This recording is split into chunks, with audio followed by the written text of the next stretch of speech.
Bonjour à tous, ici Paris, je suis Kerwin Maïzo. Bienvenue à l'analyse, une émission de maïzo.com. Oh, Totombe. Bonjour chers auditeurs et ravi de vous retrouver en ce 19 août 2017 pour l'analyse, édition du week-end, première partie. Au sommaire,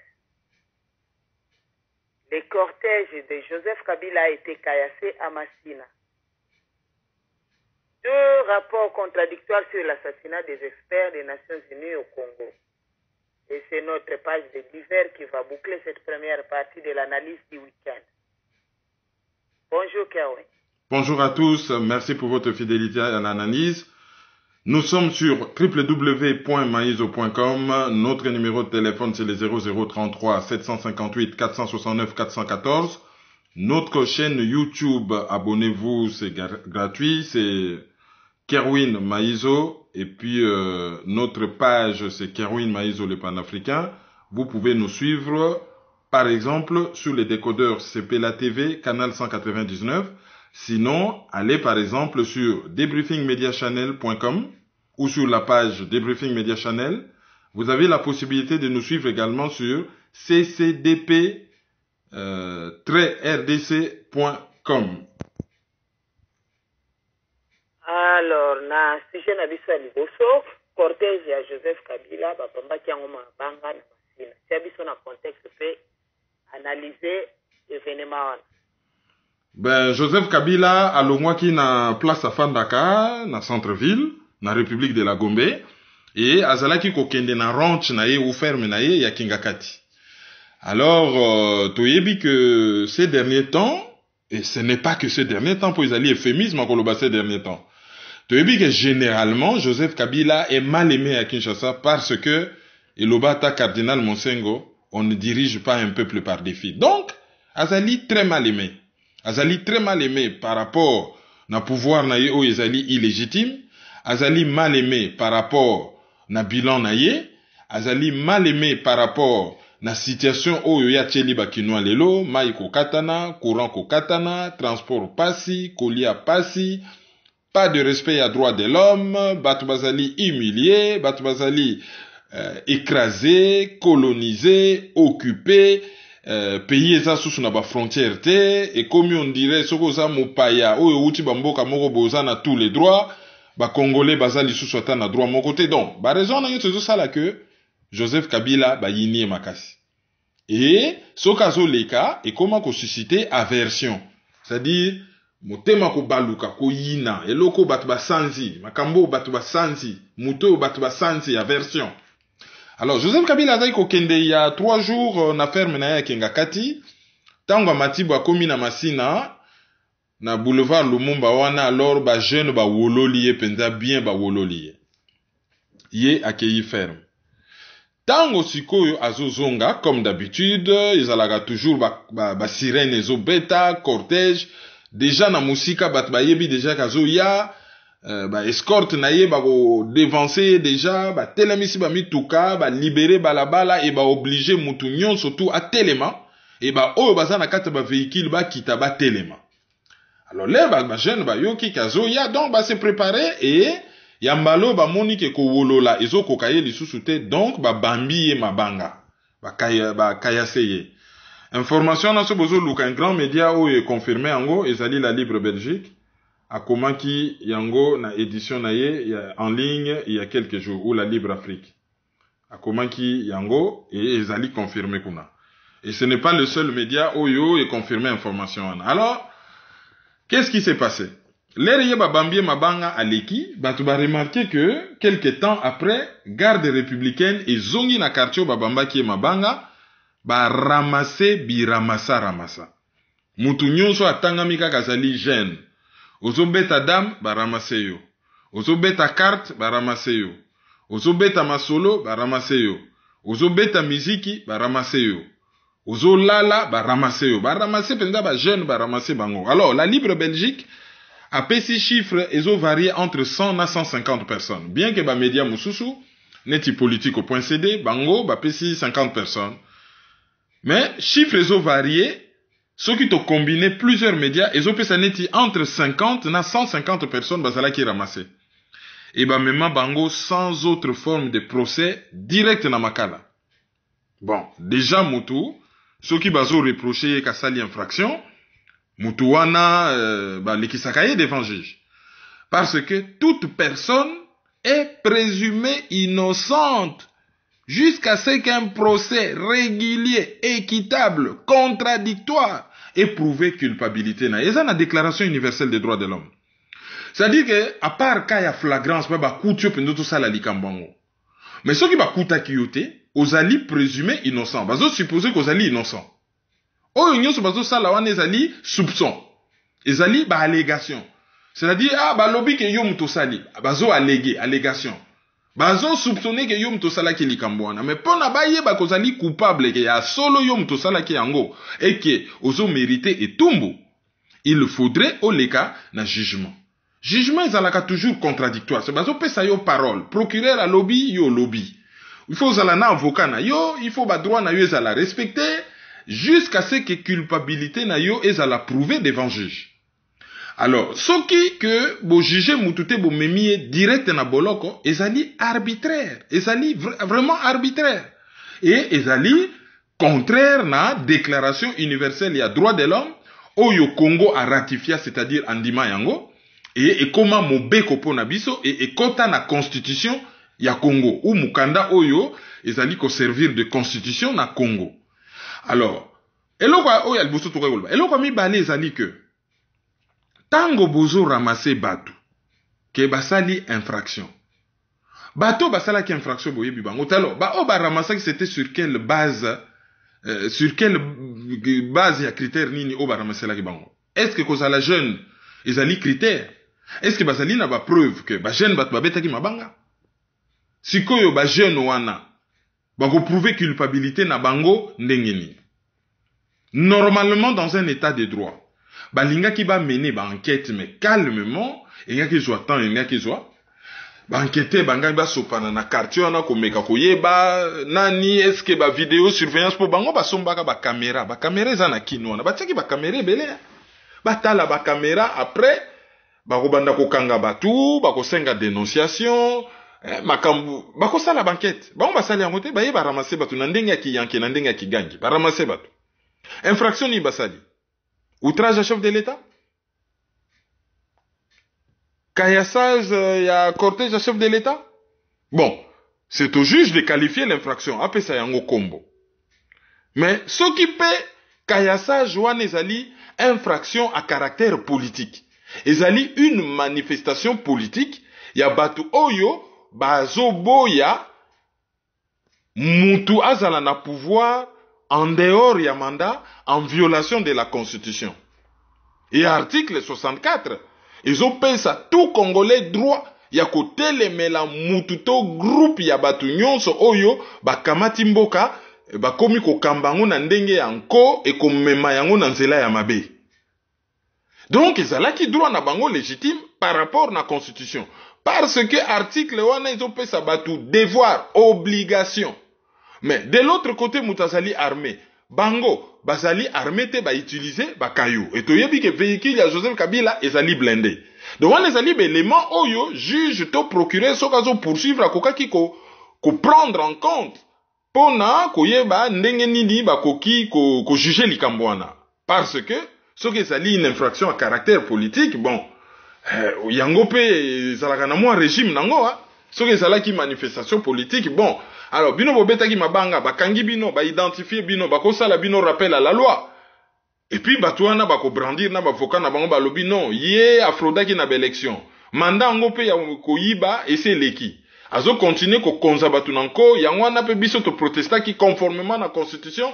Débat linga ke kota banga babenga ba constitutionnaliste na baro baya ko discuter ezalaki ndenge nini est-ce que bozalaki article 64 est autorisé bo bamba mabanga ou pas est-ce que ils ont parlé na ba moyen nini ba ke no luka na ba travaux préparatoires ba meka ko sala interprétation téléologique ba meka ko sala interprétation littérale ba interprétation c'est belé ndenge salamaka tout ça n'a pas été fait donc tozali na biso na arbitraire ba memi bango na makala.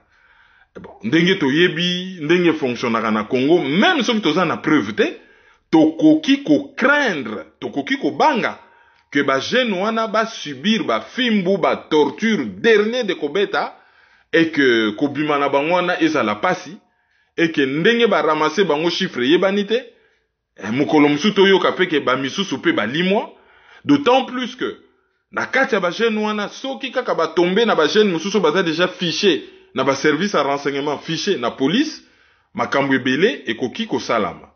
Toyebi déjà que Chine populaire, donc Tchangu, ezali quartier moko epozaka problème na pouvoir. Toyebi déjà Laurent Désiré Kabila, tango ba Rwandais, ba yaka ko envahir Kin officiellement. Après avoir kozwa barrage ya Inga, na aide ya avion ya Congo Airlines, ya Congo Zaka Zaire Express, et puis komaka soki Congo Airways, soki Airlines, pardon, Congo Airlines, KAL, et kokoma Ewabora, bazwa barrage ya Inga. Après toko yoka RFI ezo annoncer, oh, Barwande baza na Kin. Biso nyonso tutolobia, lokuta, tobengango même Radio France Intox. Ti mukolo to yi komona kaka Barwande babima plein na masina, et basala dégâts, et na ndenge basila naka na ba jeune, bien que na yokio armée angolaise et libéraka barrage à Inga. Ok. Mais pour quel résultat après par rapport na ba congolais? Ça c'était juste une parenthèse. Donc, l'ère bayaka wana na masina. Laurent Désiré Kabila Oyo, président, aki kotonga population à Kinshasa, na Bukavu na meeting na Kiswahili, la lobby ba telengana na pokwa chop chop chop tala ndenge baso telengana na bandal. Mais tango yinda ki ya le coin. Tango likambwane sili ayebi force de frappe ya Tchango. Asalini liboso mai na courant 3 mois yo fele na Tchango. Après batutu ba réclamer aiko Tchango kini mobimba et la régie des eaux ba se releva surtout na likambwana bon Snell azana ba fond na yemusu se utaka libanda mais même Snell pe oyo ya kin direction ya kin et subisaka quand même contre coup ya makasi événement. Donc pouvoir ayebaka force de frappe ya Tchango. Et soko za na Tchango ozo contrôler bandundu mobimba. Et bayebi force de frappe politique na force de frappe intellectuelle oyo province abandundu koza nango. Yango wana bomonaka ke Kimbuta zalaka toujours gouverneur ya ville ya Kinshasa. Parce que Kimbuta ayebi ko maîtriser Tchango. Sur le plan géopolitique, bayebi ke na Kinshasa wana soko ngo vivre kimia, il faut au maîtriser Tchango. Alors, peut-être qu'il y a servir d'exemple à punir batu ya Tchango wana copieusement pour na ba lapa bazala lisusu te na ba velléité na linga lezali kozala na volonté ya makasi ya kosala likam, kozala na posa makasi ya kosala likam. Bazala na velléité te ke soki soulèvement populaire bango ba telema bato ya liboso allez bakamata direction limité ba ya ko chauffer. Alors imagine nini likambo wana ezopesa. Ezopesa kaka image ya soni pona ba congolais. Tala biso ba yebisaka biso ke Zairwa tolo vimbisa. C'est autrement dit congolais tolo vimbisa. Ba yebisa biso balobi ki neza mboka ya banka. Ba misusu kutu balobi mboka ya bankale. Donc mboka ya ba grand yanke. Et tout ça mona batutu wana na Afrique centrale tout ba grand yuma. Et que biso ba congolais tout ça ba grand biaka. Mais lelo oyo ba Rwandais oyo na université tout ça ko tala bango soki modèle nini nazo autoriser ngote hein nazo constater au fait ba fait oyo kuna na bagoma Kayibanda yakawa. Mais lelo oyo Kayibanda entre guillemets nazo pesa image ndenge bat batay ko mona bango lelo ba Kayibanda ba komi ba yanke na kin avec la complicité des Congolais. Il y a pouvoir dans l'opposition. Il y a kocha ba Congolais à genoux dans leur propre pays. Ba yé, ba humilié, ba bêti ba Congolais, ba violé ba Congolaise, ba bali ba Congolaise, ba botisi ba Congolaise, ba tche ba Congolaise na boloko, ba boaki ba Congolaise ne balé, ba botoli bango mboka, ba régné na bamboka na bango, ba pesi bango, ba miette, et ba kamati ba intellectuel, ba tche bango à genoux, ba baloli science na bango, ba komisi bango ba malanda ngombe, ba komisi bango ba zolo, ba komisi bango ba mikala, ba komisi bango biyemba yemba et personne n'est là pour défendre ces jeunes. Ba organisation ba droit de l'homme tozo yoka bango te. Ah ba jeune, ba kangi bango de manière arbitraire. Tozo yoka bango te. When they talk about our YAF person, it's like a whisper. Donc, si on parler sur jeune Nabiso ou sur jeunesse Nabiso, c'est murmure, on n'entend pas. Et la fameuse opposition bidon d'accompagnement, et ça là qui m'a cambo, il fallait yoka bango bimisa misisa ke jeune bima, bossa la manifestation, lobby, batu liate, batu fanda, bimate lobby, jeune Nabiso bima na boloko, tozui avocat, bengi toyoka interview na télé. Toyoka bango ke soki jeune wana rien du tout hein. Wana eza bato yo bayaka kotonde la bango na permanence. Ezala oyo eza na limete bakasa bubu wapi gombe. Jeune batiaka poa soki likambo eza. Ah bakendaka meeting kuna na njili, balobaka boye, jeune ce sont ces jeunes là. Bozo yoka opposition d'accompagnement ezo pipe mo pone condamner likambo salami. Bon, même soki misu basalaka onga kutuna okite hein. Mais c'est vraiment là que whisper. Boloba makasi te. Bakoyoka. Bakangi jeune. Jeune basana boloko. Nana ko défendre bango. Bon, etikaliga batapoto, basala memo, bakoma gauche, bakoma droite, contacter avocat sans frontières, tout ça pour na ko essayer ko soulager bango po déjà ezali lokola malheur likolo a malheur. Hein? Mais bon, le problème est qu'il faut que les politiciens accéder à mangeoire. Donc, les jeunes wana, ils ont besoin de bango kaka. Ceux qui pimeli bango mangeoire, ah, jeunes boya. Mais ceux qui jeunes, réagir, sali loko, bon là, personne ne réagit. Et c'est vraiment dommage. Qu'est-ce qu'il na rapport contradictoire oyo et concernant l'assassinat avec l'expert et les Nations Unies na Congo? Pourquoi des rapports contradictoires et puis les abanani peuvent salir par rapport à moi? Bon, toyebi que des experts à Nations Unies bazalaka assassiné na Congo sauf erreur de ma part ezaki le 12 juin. Ce qui est le 12 juin te faisait le 12 juillet. Zaïda Catalan na Michael Sharp. Et il fallait enquête et salama bayeba nani asalaki likambo wana.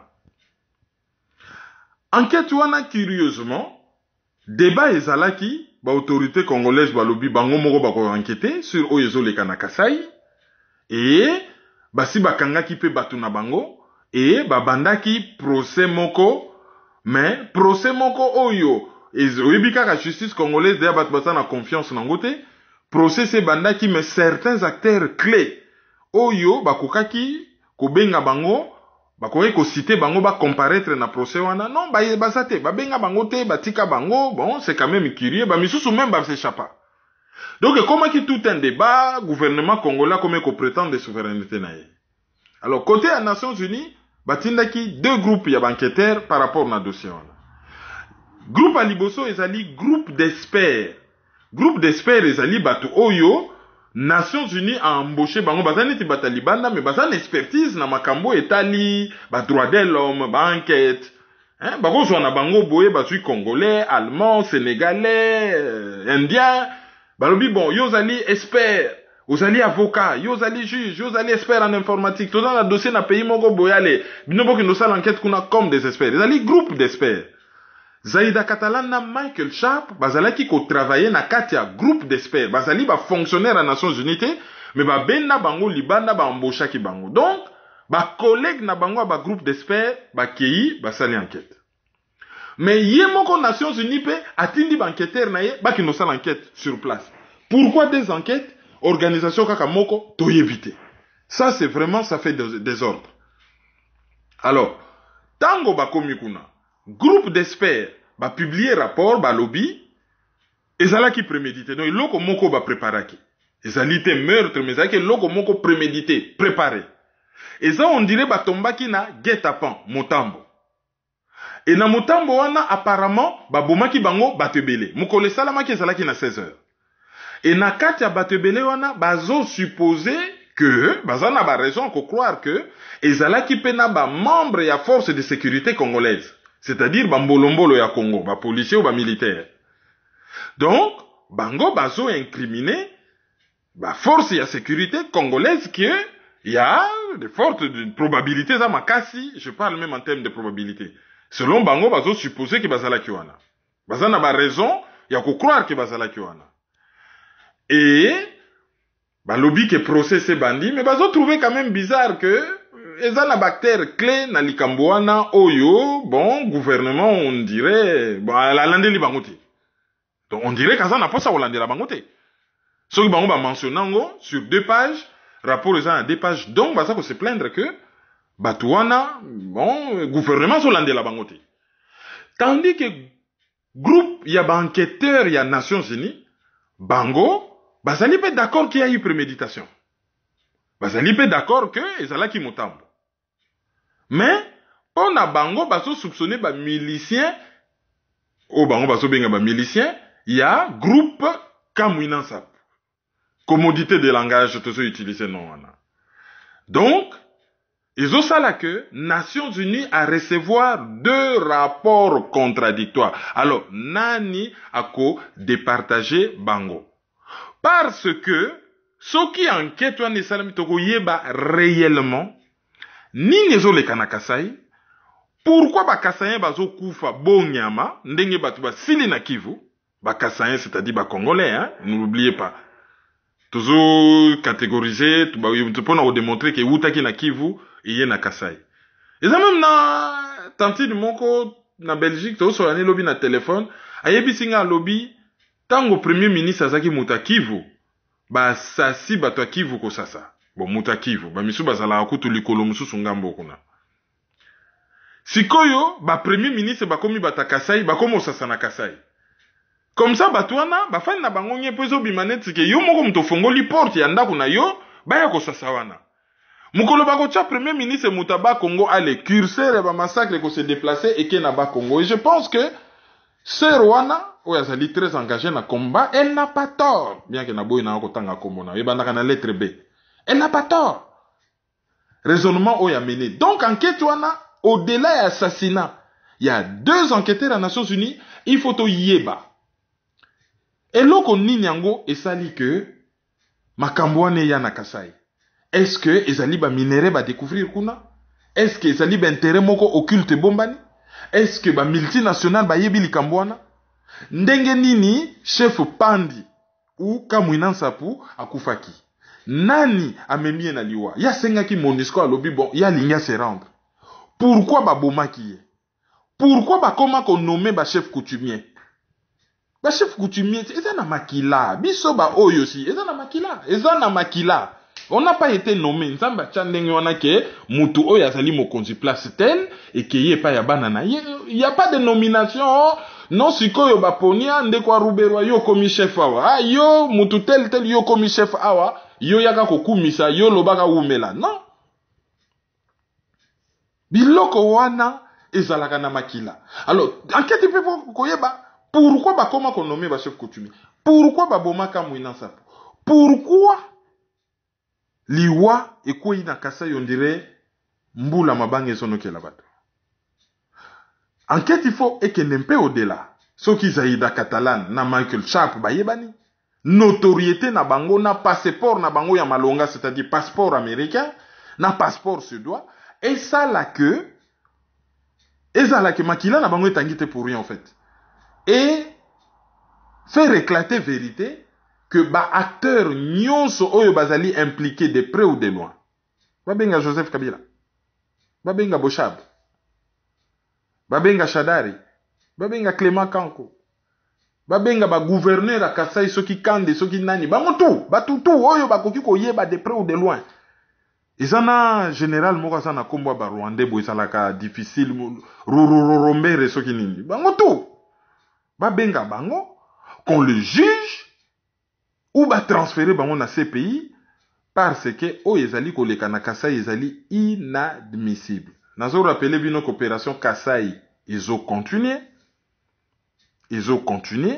et ba oyo balingi ba pesa biloko, ba raison na banalise akala ba yoka numéro ya téléphone ya association Bon Mon Cœur na bande ko na biso Paul Kaumbu na Lausanne ba koki ko continuer ko pesa biloko pona ko soulager tant soit peu batoyo bazo souffrir ba komi ebele na idiofa na gungu ba komi ebele. Il faudrait aide pesa la diriger vers kuna pona ba soulager batoana mais pour la Nations Unies a soni contradictoire bazo tinda des groupes ya enquêteurs bazo ya na ba rapport moko contradictoire.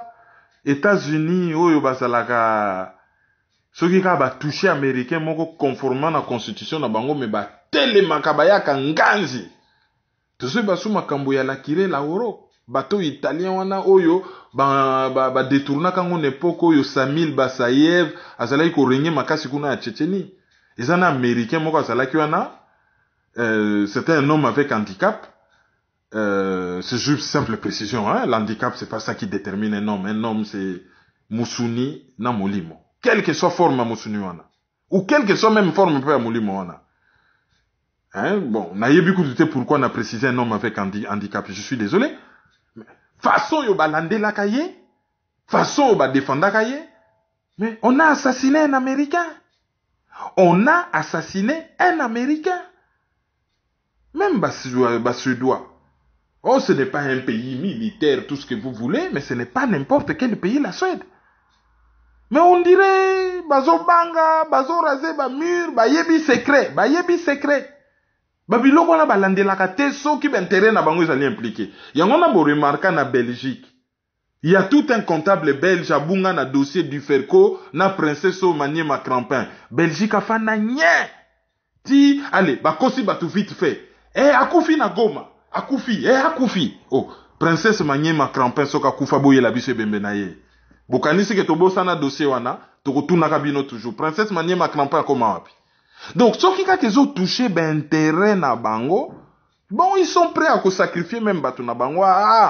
Yangona bomonaka un avocat américain qui est en enquête na Rwanda bachaye boloko. En violation à droit de l'homme na droit na ye. États-Unis afanda sui nyen. Kagama kamati un avocat américain boloko. Ba Canadien ba sacrifier penda batu na bango penda boy sacrifier. Ba wangani yokutu. Parce que ko toucher d'intérêt supérieur à Canada, oyo bazo sali la ba Rwanda ba wangani ye. Et on a besoin de enquête, on dirait que c'est un désordre voulu. Wana, les bandes sont en temps, les cambozo comme en malili, et puis, après, ceux qui m'a cambo changé, bah telengani, bah misus bah bomani, bah yoko luka deux, quelques sous-fifres, quelques secondes couteaux, allez. Bon, l'exabango après, c'est fini. Donc, c'est un dossier à suivre, attitude des Nations Unies, ali désolant, et puis, ça étonne. Nations Unies en haut. Eza bango bato bazaki supposé ba protéger ba expert wana l'air bango bakendaki sur terrain pona ba kende koluka osala enquête na bango mais l'air bango bakufi batenaki makolo basali eloko moko te pona baluka koyeba pourquoi ba enquêteur wana bakubanani ba expert wana bakufaki. Et quand les gens ont tapé le poing sur la table pour dire que Monisco kuna ezosala rien et batu bakufi baza silencieux bazosala neti ke bayebi eloko te baye kolinga ke batinda ba expert mususu basala enquête moko eza indépendante. Alors l'air ba expert baki basala enquête indépendante, pourquoi Monisco va se sentir lisusu obligé basala enquête pour que les loto ya kokoma na ba conclusion des rapports contradictoires. Mais il y a il y a un malaise, c'est comme si on cherche à casser quelque chose. T'as le rapport bango ba publié. Na rapport wana ba bimisi netio ba tu ya Nations Unies ba bimisi un rapport général. Après ba bimisi mo masolo moko ya général Amisi Tango Fort asala ka commerce ya or na est azana ba drag na ye. Ce qui combien de drague, or ezali interdit na général ou moto ya mampinga asa la commerce ya or. D'ailleurs, tant ba bimisaka ba or wana ba futaka ba taxe te, il suffit ka ba loba ya général après eleki ale moi rapport moko mai ba bambi nani ayebite ke Tango Fort aza criminel. Tango fort aza koteka ba arme. Rapport moko yoni ebima ki azwaka ba arme ya FRDC atekela kango ba rebelle. Ebima na rapport à Nations Unies basala ye nini? Basala ye nini? Pression nino bango bacha pour na RDC soit à juger ou ceux qui RDC a ko juger te ba memaye libanda. Après de temps en temps rapport ya or, oui, rapport ya or, mais combien de bata MONUSCO puis basala ka commerce à or? Combien de bata MONUSCO bakuta bango na ba uniforme à FRDC? Bakuta pe ba américain na avion bango na plein de minéraux na aéroport à Goma basala bango ni. To moni bango na rapport à Nations Unies? Wana izali ba rapport moko ya distraction. Ba rapport ya bon malheur. Bazo lekise la biso tango.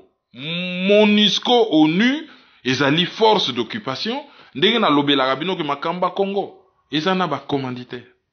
États-Unis, Canada, Union européenne mobimba, surtout avec la Grande-Bretagne et la Belgique. Tobos en Allemagne, na France, c'était na kata Union européenne. Après, Tokei, Israël, Australie, bazalina ba sous-traitant na bango. Afrique du Sud, Angola, Rwanda, Uganda, Burundi. Bazana ba exécutant na bango, gouvernement ya Kinshasa ou ya Joseph Kabila y occupation. Opposition d'accompagnement made in Kingakati, o nyoso to yebi ba RASOP, ba parti oyo, ba UNC, ba ici de tout ça. Ozui MONUSCO, ozui ba ONG o nyoso tondi mboka ba mouvement citoyen, ba biloko bla bla bla bla bla. Tout ça, bazali ba exécutant. Po ba oya katikati ba Afrique du Sud bazali ba sous-traitant. Et tant que tu comprends que batouana nyoso bazo bosser contre les intérêts supérieurs du peuple congolais. Quels sont ces intérêts supérieurs? C'est un, avoir un pays qui leur appartient. Oyo bako gérer un ndenge balingi. Et oyo bako sala de telle sorte que pour les allier aspiration à peuple nyonso, que ba vivre wana heureux. Heureux, c'est-à-dire bas un pays moko prospère, développé, paisible. Oyo, batwaza, heureux ya ko vivre wana. Et oyo ba étranger bazali le bienvenu du moment que bazo respecter ba loi. Pays oyo ekosala ke droit ezala na primauté na ba makamu nyonso. D'abord sur le droit, otobengaka état de droit. Pays moko oyo ezali démocratique selon culture na biso. Et pays moko oyo ezali ko exalter culture na biso, ezali ko exalter bakoko na biso, ezali ko exalter bokoko na biso. C'est ce genre de pays que nous voulons. L'intérêt supérieur na biso, o batuana nyonso, baza na agenda, Congo fo ezala un non-état, ezala un res nullus, eloko ya mutute, olingo koti ofele, olingo sakani ofele, oyo sumbi okei, oyo subi okei, okamati ole. Voilà, c'est ce qu'ils veulent faire du Congo, et baso yakana ba beau discours, démocratie, bla bla bla, ceci, c'est là, et l'ONU participe de tout ça. Babanango lelote, banda n'époque ya ONUC, secrétaire général Mobimba Daga Mark Jol Dakufa en enquête pe salamate. Ban ki moun avant kenda sali semblant koloba oba sal enquête moko boye, ba benga Grande-Bretagne, États-Unis ba ko publier ba dossier. Yesu ki wapi. Ban ki moun kenda, enquête salamate hein. Et Daga Mark Jol, ouais suédois, azali considéré comme un des meilleurs secrétaires généraux des Nations Unies qu'on a jamais eu. Qu'on a jamais eu.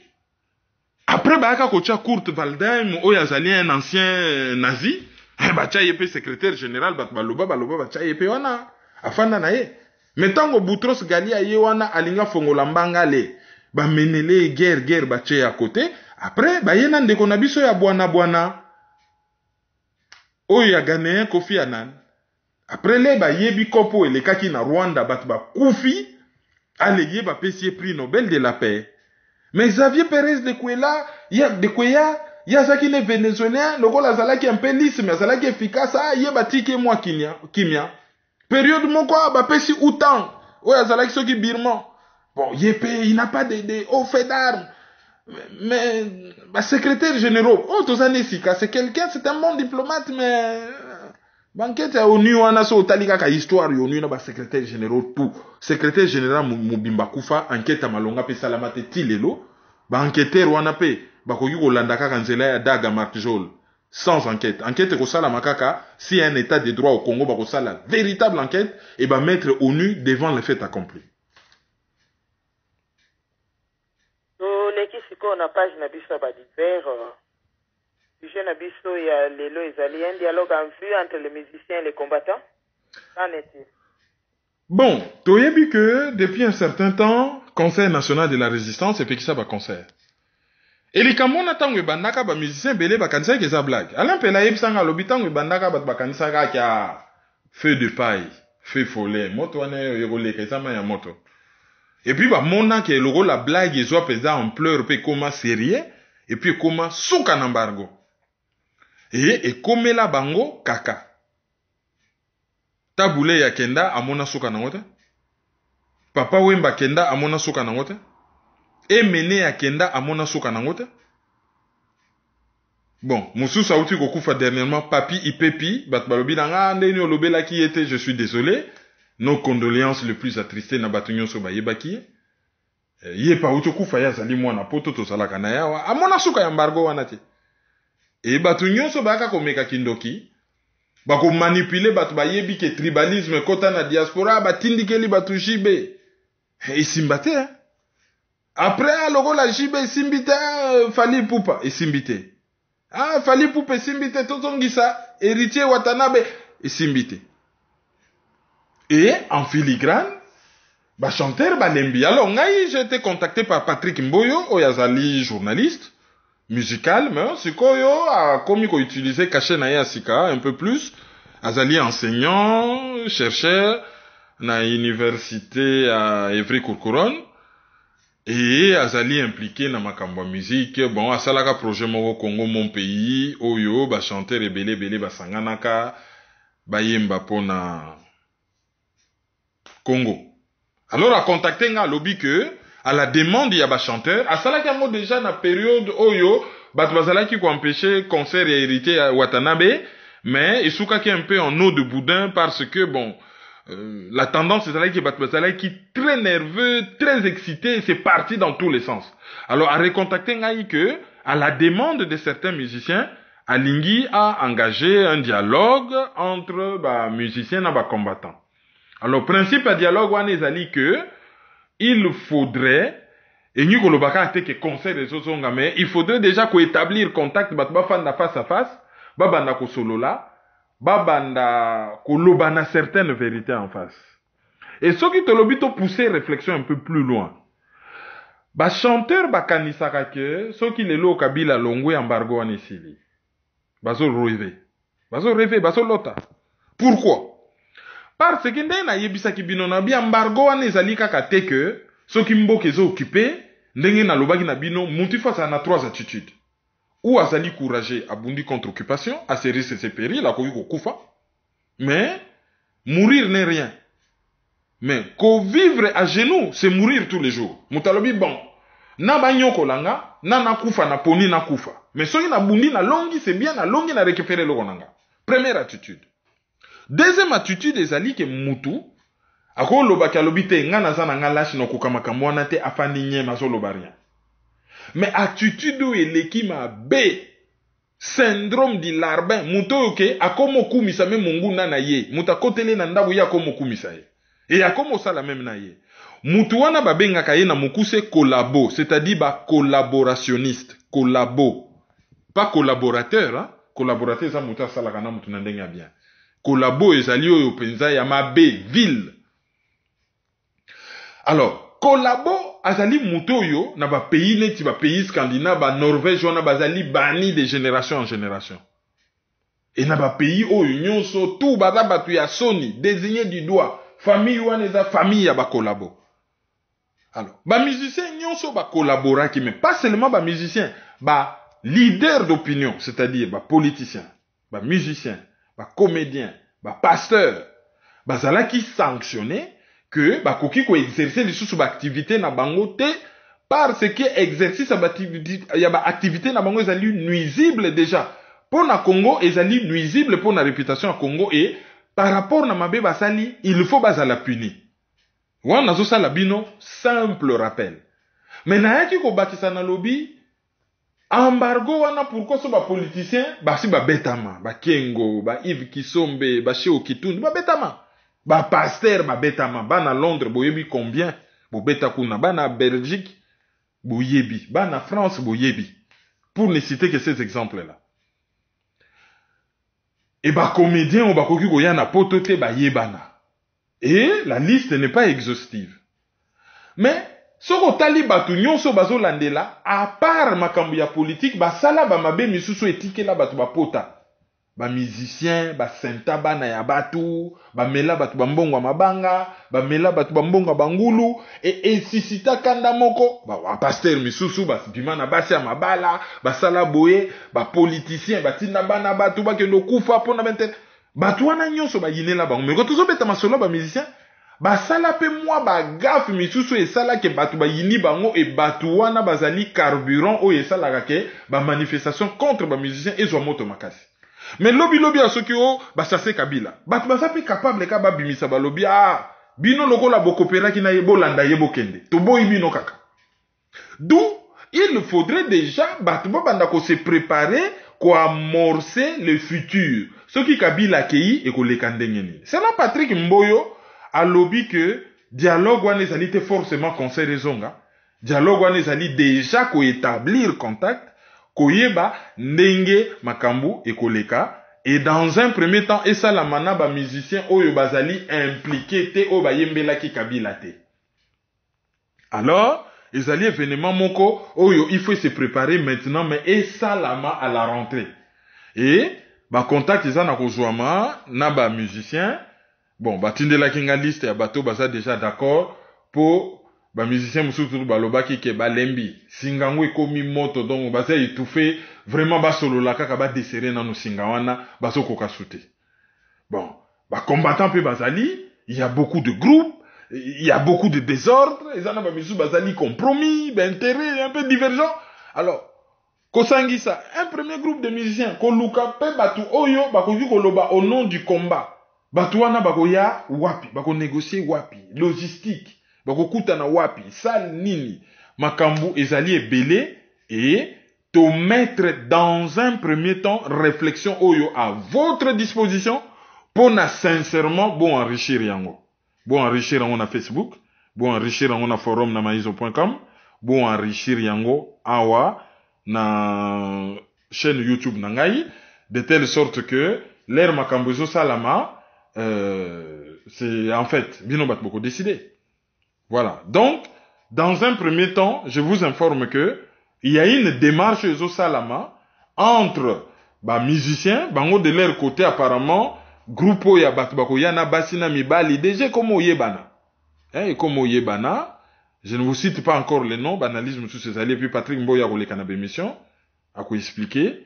Et puis, amorce ya démarche, et salami déjà, pour commencer à contacter certains combattants, et ébauche ya démarche, ou démarche quand même, et bandit déjà pour nous contacter certains journalistes et certaines personnalités pour nous participer à la démarche wana. J'ai été contacté. Donc, tout ce qui sujet wana, nan ndenge wana et puis to kosonge lango soki et évoluer. Auditeur du jour. Auditeur du jour na biso ezali Madame Nita Evele. Nita Evele ye azali na Washington na États-Unis. Et le rôle tozali peka na Washington États-Unis tokotika la kuna pour na ko présenter, disons ko souhaiter un heureux anniversaire na Monsieur Gary Iwele GI Bakolo State, premier Congolais oyo atia vidéo na YouTube. Pour clôturer analyse oyo première partie poto le canal deuxième partie na yango to usenga opesa ba communiquer sur zanango.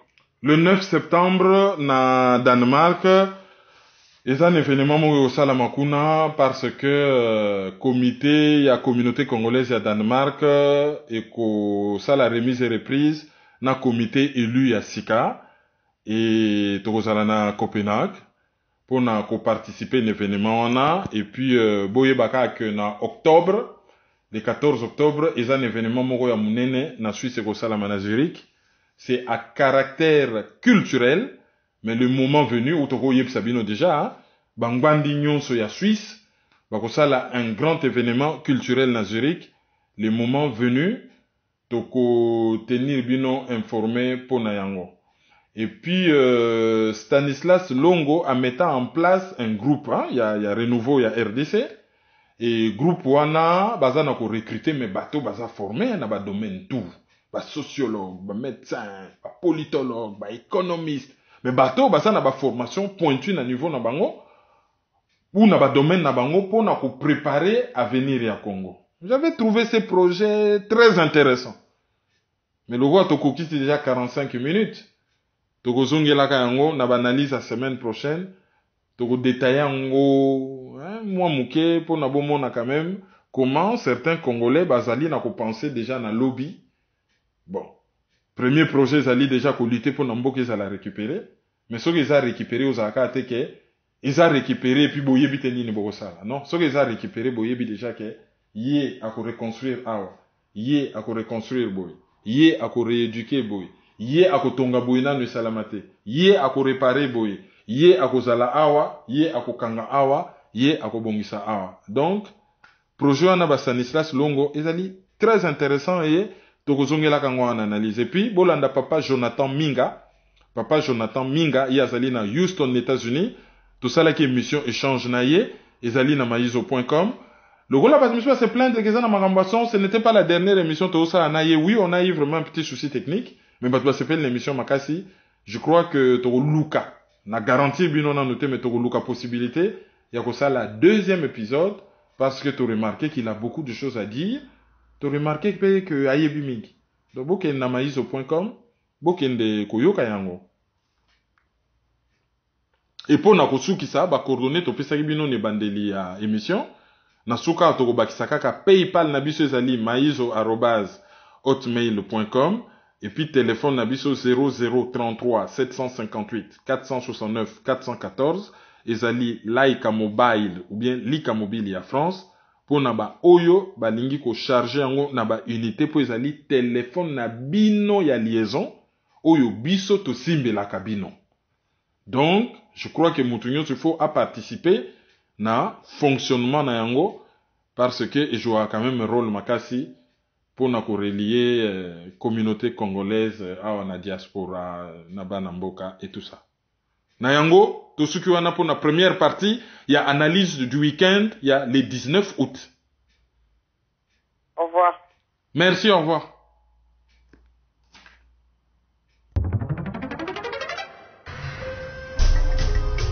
Yo, petit à petit, Kermi n'implique Banakin. Tout à ici, tout à par là, tout à autant. Tous les mille qu'on fout là.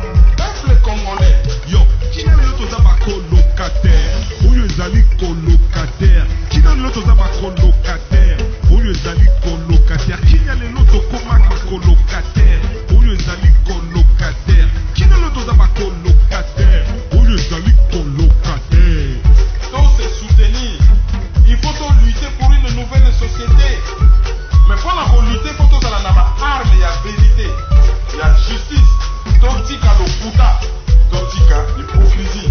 L'Union africaine. Mboka ezoki na pasi, mboka ezoki na sans position, ba génération na biso pe ezokufa, ezoki na kokufa sans position, sans solution. Mais nous vivons dans les pays un temps de confusion, d'obscurité, de désespoir. Mais nous savons qu'au plus profond de la nuit, l'aurore pointe déjà à l'horizon. Analyse sur la liste. Bienvenue dans l'analyse.